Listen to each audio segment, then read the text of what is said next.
After a season of nightfalls and pushbacks, after the heartache of wrong turns and sidetracks, just when they think they got you game, set, match.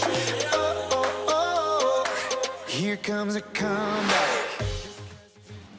Good morning, Heritage Church. Let me hear a good morning this morning. Hello. Good morning. Good to see all of you. My name's Suzanne. I have the gift of being one of the pastors here. If you're a guest here this morning, we welcome you. We know that you have many choices and places to worship, so it is a gift to have you with us. We have a small gift from us to you, which we'd love to share with you as you go out the door, but we hope you won't leave today. We hope you stay. We've got tons of chili brewing and cooking, and things are going to get, we're going to have a lot of fun in a little while, so I hope you can maybe join us for that. We'd love to have you.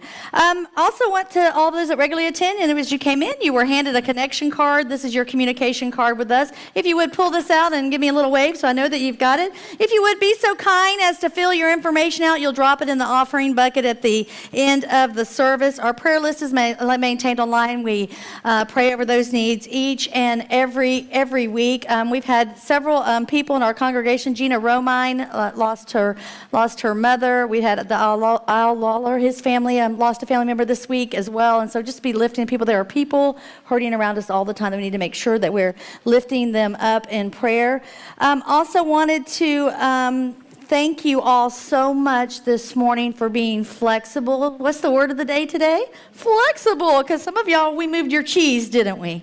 And sometimes it's not very comfortable when things aren't, but just to help facilitate our chili cook-off this afternoon, we just went ahead and set the tables up. So thank you, and next week, things will go back to normal. Well, whatever normal is for this place. But anyway, it'll go back to normal, so we're so glad you're with us.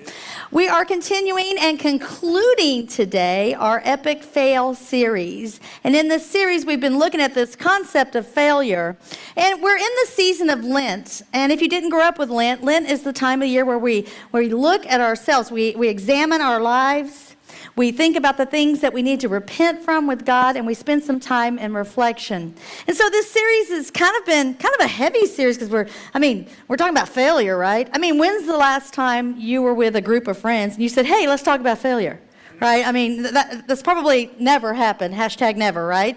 And so we've been taking a look, and we've been looking at failure, and we know that when we experience failures in our lives, our emotional responses are things like embarrassment. We're embarrassed. Regret, maybe guilt, and even shame.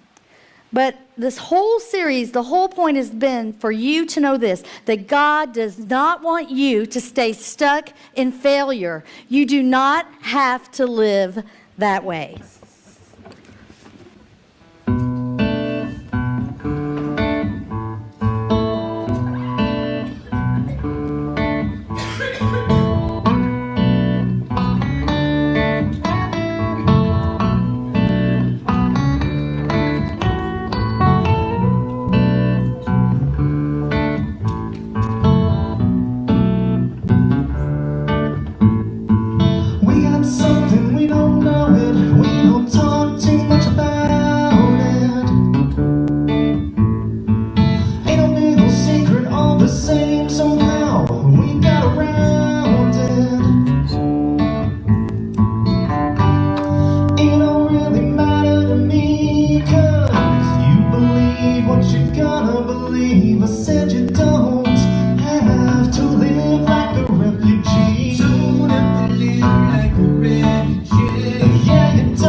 Why you wanna lay here and revel in your abandon?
be free. I said you don't have to live like a refugee. Don't have to live like a refugee.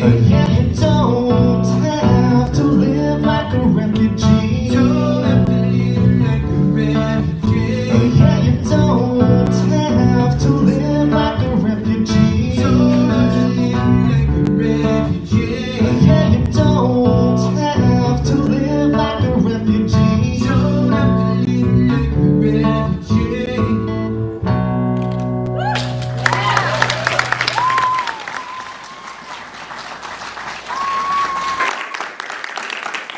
Hashtag nailed it, right? Wonderful, wonderful good job. Thank you. And that's been the whole point of this series, that we don't have to live our lives stuck in failure, that our God wants so much more for us. You know, failure can be our greatest teacher. Failure can be the greatest catalyst that we have in our lives for change. One of the most comforting verses in Scripture we've used as our Scripture verse this entire series speaks to us about the failures that we experience in our lives from Romans 8. It says this, and we know that in all things, God works for the good of those who love him, who have been called according to his purpose. Our hope for you as we've gone through this series, and if you've missed any of them, you're welcome to go back and spend more time talking about failure on our website. But our hope for you is to understand that failure can be the defining moment of your life. And did you know that when it comes to failure, much like death, and you've heard of this before, there are stages of failure. And this morning we're going to spend some time looking at what are the stages of failure and what does God have planned for us in the midst of those failures. On your Connect card, there's always a next step. These are steps that we take to grow in our faith. And if you'll look, it says this. I want you to think of a failure. I'll analyze a failure in my life using the stages of failure, and I have them all listed there for you. You might want to go back to that and take that home and spend some time thinking about what have you learned from the failures in your life. Our failures do not define us. We don't have to live that way. Our God defines us. So the first phase that happens when we have a failure is we're shocked. Have you ever heard someone use this phrase? I never saw that coming. Right? I mean, we're just kind of surprised in the midst of a failure. I'm going to tell y'all a story. When I was about maybe 10 years old, I had a bike, and I had a really cool bike. And my bike, it had the big wheels, and it had, the little ding, ding, ding, ding, ding, the little bell on it. I don't do sound effects well. Had the bell, and then it had the little wire basket. And, you just kind of ride to school, right? So you ride it to school all the time and, all this. And I loved my bike. But then I started noticing a lot of people were doing different things with their bikes. Like some people, they were riding their bike, but in their basket, they had friends sitting in the basket. So there'd be two of them, right? Y'all know what I'm talking about? One person, pedaling and one person sitting in the basket. And so then one day I decided that, I thought to myself, hey, self, your bike has a basket. So I thought, I know what I'll do. I'll get the bike going, then I'll climb in the basket, and it'll keep going, and I can just, ride myself. Well, y'all know, I know, genius. I know. And so I remember this so clearly, so I get it going at a good speed, and I take my leg, and of course, y'all know, what happened afterwards. I'm laying on the ground. I'm kind of bruised. I'm hurt. I'm questioning. And isn't that exactly what happens to us when we experience failures in our lives? We're hurt, we're bruised, we're questioning. And so we've spent this entire series looking at the book of Jeremiah, the longest book in the Bible. A book where a prophet comes to a people who have failed. They have failed because they are God's chosen people, but they have chosen to turn their back on God. And God is ready to judge them for it. There is judgment coming. And it comes to them, as we've been reading all through these chapters, and guess what? They are shocked. Jeremiah's words come to us this morning from chapter 29. So he's talking to the people. He says, this is the text of the letter that the prophet Jeremiah from Jerusalem to the surviving elders among the exiles and to the priests, the prophets, and all the other people Nebuchadnezzar had carried into exile from Jerusalem to Babylon. If you remember, Jeremiah kept saying, woe to you, you need to turn back to God. You need to follow God. Judgment is coming. Well, it came. And when it came, in their time, they had a particular war strategy. One we don't hear of as often in our world today, but one that we could all make a parallel and draw a conclusion from. Their strategy was, a lot of times when you take over a country, you go in and you just take over the country, right? And you just make everybody do what you want them to do. But this war strategy was different. They used a war strategy called exile.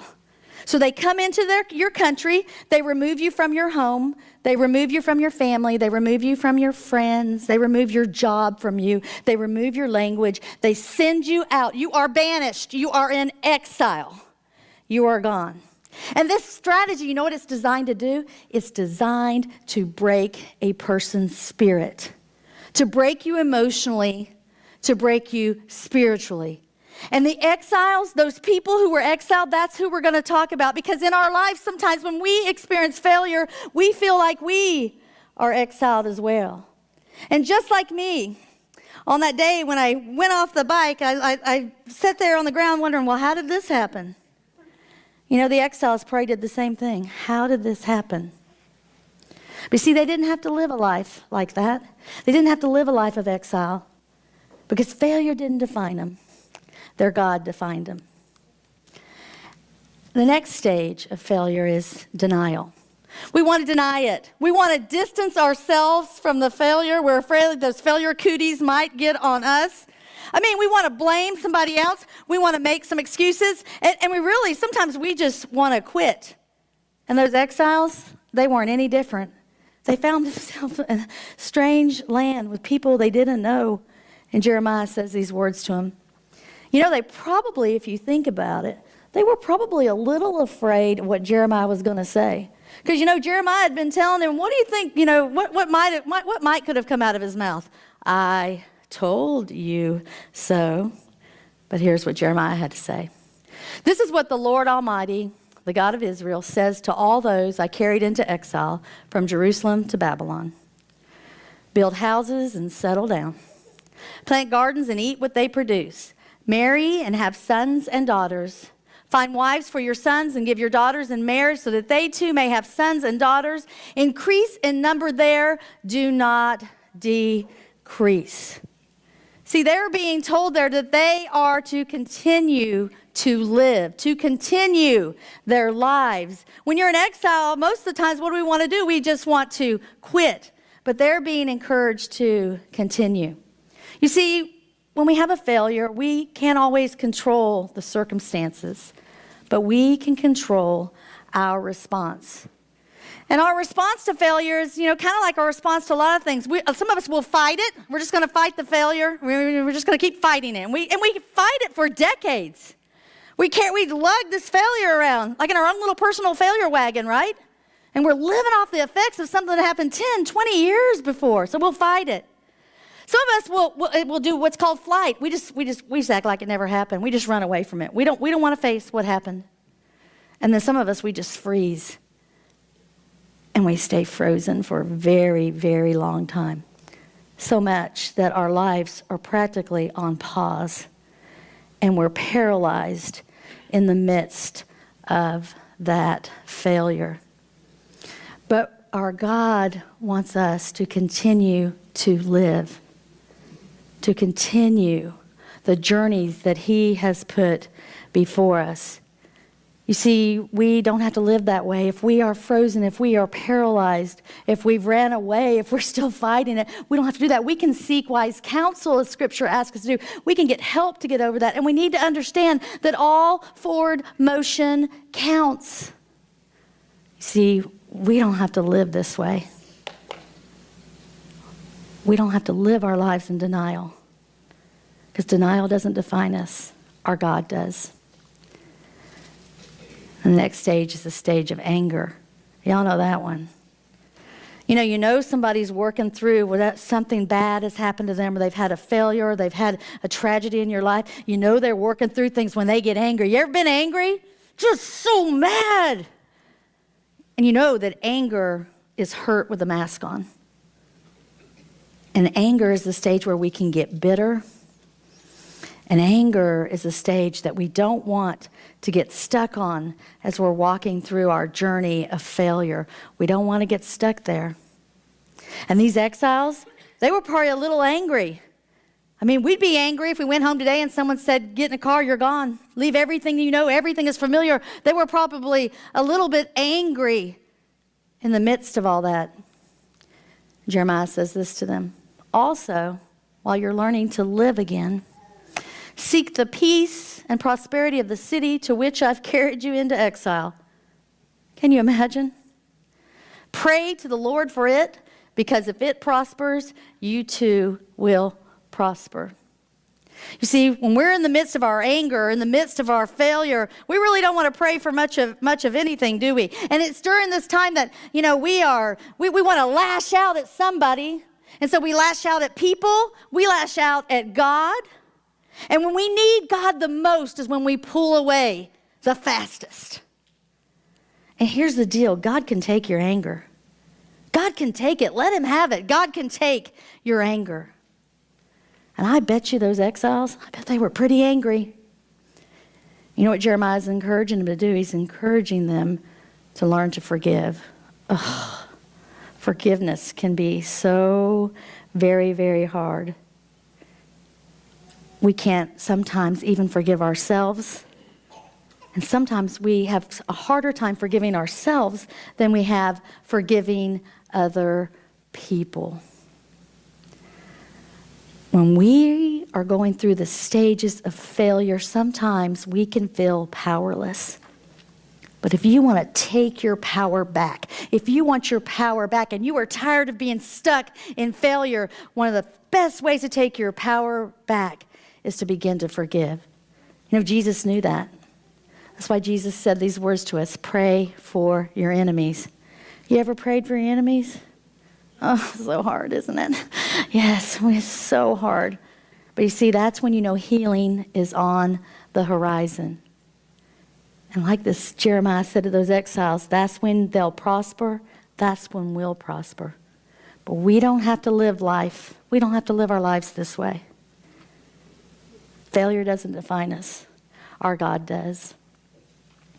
And then as we're going through the failures of our lives, we get to a phase where we're just depressed. We are just heartbroken.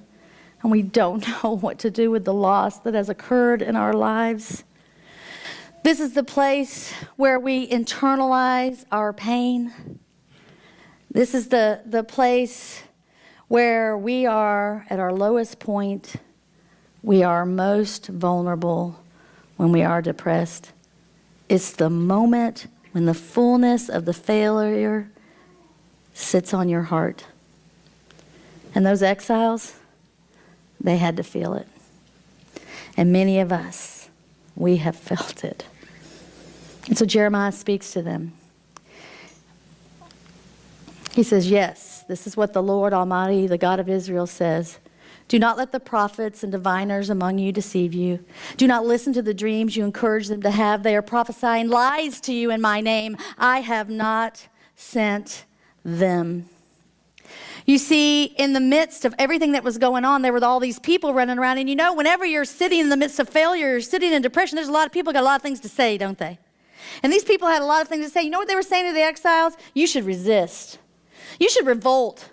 You should seek violence. That's what you should do. That's not the voice they needed to be listening to at that moment. They needed to be listening to the voice of God. And God said these words, I think, because God wanted them to know that when we're depressed, we make bad choices. Never make a life decision in the midst of a time in your life when you are depressed. Certainly in our pastoral work, Michael and I always counsel people, if you've experienced a failure, if you've experienced a loss, if you've experienced a setback, don't make any major life decisions for 6 months. Don't do it. Just wait. Because you know what happens? We have these two things going on in our head when we're in the midst of depression over a failure. The first one is this. We'll ask ourselves, what difference does it make? It doesn't make any difference. Do you honestly think we make good decisions when we're living our lives with what difference does it make attitude? No. And then the second thing we'll think, and this will hold us hostage and hold us captive, is that we will say to ourselves, nothing's ever going to change. It's always going to be like this. I'm always going to be a loser. And I encourage you, when you are depressed from a failure, a loss, or a setback in your life, I encourage you to sit in your discomfort. Just sit in that discomfort. And as you're sitting there, surround yourself with people who will remind you that God's power is at work in your life and that God is always doing a new thing for you. You know, we can be so casual about our relationship with God. We can be casual about when we come to worship and when we don't. But this place matters. Wherever you go to church, it matters because we need those reminders. We need to be reminded that God's power is at work in the world around us. We need that. Usually when we're depressed, it's one of the first things to go, and it's the thing we need the most. And so we have to think about this sense of depression that overcomes us and how it keeps us from living the life that God intends us to live. You see, these failures, we don't have to live that way. These failures, they don't define us. Our God defines us. And then finally, we come to acceptance. And acceptance is just the moment when you understand that you are where you are. Jeremiah, he's talking to all these exiles, and somewhere along the way, he would hope that they would find this acceptance. And that's my hope for you. If you've experienced a failure, I hope that you find this acceptance that the failure occurred. I hope you find that. Maybe you're not in a failure right now. Maybe you're just sitting in your seat right now and you're bored and you just want your chili, right? Maybe that's what's happening to you right now. Maybe you're not in one, but I promise you failure's coming. Failure's coming. And somebody you know is struggling with a failure, a loss, or a setback right now, and you can help them. You can help them head toward acceptance. Jeremiah said these words, "This is what the Lord says. When 70 years are completed for Babylon, I will come to you and fulfill my good promise to bring you back to this place." Jeremiah comes to him again. He gave him a sliver of hope in the beginning, and now he's kind of really pouring the hope out, because you know what he's saying to him here? He's saying, this too will pass. You are not going to be stuck in your failure forever. This too will pass. And as he's doing this, they're listening, and maybe they had a moment where they thought to themselves, it is what it is. It is what it is. But what I love about it is the promise. God says, I will come and I will fulfill my good promise. And those people, like most of us, they probably wanted that promise right now. But that promise was fulfilled. That promise was fulfilled with the birth of a baby in a manger named Jesus Christ. And that baby grew up, and that baby walked this earth, and that baby, most people say that baby taught us to live. I would like to revise that more so and say that baby taught us how to love. Because when we understand how deeply loved we are by God, we are able to deeply love other people. You see, in the midst of our failures, it's hard to accept it because things seem so very dark. When Jesus walked this earth, there were a group of people, and they conspired to crucify him, and they brought him before Pilate, and they had a trial, and they screamed, crucify him, and all these people had been following him for 3 years, and they thought he was the Messiah. And then all of a sudden, he was dead. He was gone. They had to turn to each other and say, it's over. It's all over. And isn't that what we do in the midst of our failures? We say, it's over. It's all over. My life's over. One of my favorite pieces of scripture comes from the Gospel of John. And it talks about Jesus after he'd been crucified. He'd been placed in his tomb. And it says these words. It says, early in the morning while it was still dark. Hear those words again. Early in the morning while it was still dark. They were dealing with the darkness thinking that it was over. These women go into a tomb, and what do they discover? They discover that Jesus has risen. He has been resurrected, that everything he said and taught was true, and that the story is never over. Your story is never over. So all of us, while we sit in our failures, while we sit there and deal with the pain and the sin and the suffering and the tragedy, we have to know that in our lives, it's not over. There's always a resurrection. It's always possible. You see, we don't have to live our lives stuck in failure. Our God defines us. Failure doesn't. And then, you may not know this. Most of you probably, if I've been going through these, you're like, yeah, I learned these in psychology class in college. I know these. But with failure, there's one additional phase, and it's the phase of insight. You see, after we go through a failure, a setback, or a loss, we see things differently, don't we? We see the world differently. We see our lives differently. And our closing verse for this series comes to us from Jeremiah. It's one of the most popular verses in Christianity today and throughout the centuries. It's the one, that you see on the ball cap. You see it on the t-shirt. You see it on the bumper sticker. It's the one people have a plaque on their wall by their desk. But I want you to think about it as we read this together this morning. Jeremiah is saying this to a group of people who are exiled, who feel so far, far away from God, which is exactly how we can feel when we experience failures in our lives. Listen to the words that Jeremiah says to these people. For I know the plans I have for you, declares the Lord. Plans to prosper you and not to harm you. Plans to give you hope and a future. Then you will call on me and come and pray to me, and I will listen to you. You will seek me and find me when you seek me with all your heart. I will be found by you, declares the Lord, and will bring you back from captivity.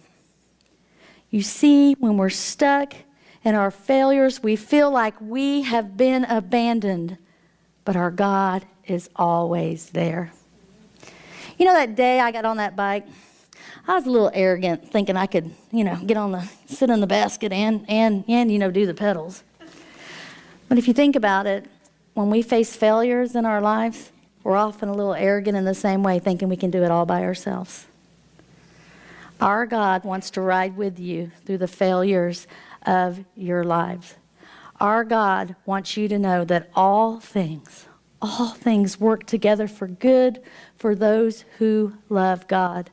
Our God wants you to know that no matter what failure, loss, or setback you have experienced, that you have a hope and you have a future. You see, we don't have to live our life stuck in failure. We don't have to live that way, because failure never has the final word. Failure will never define us. Our God will define us. After a season of nightfalls and pushbacks, after the heartache of wrong turns and sidetracks, just when they think they got you game, set, match, here comes a comeback.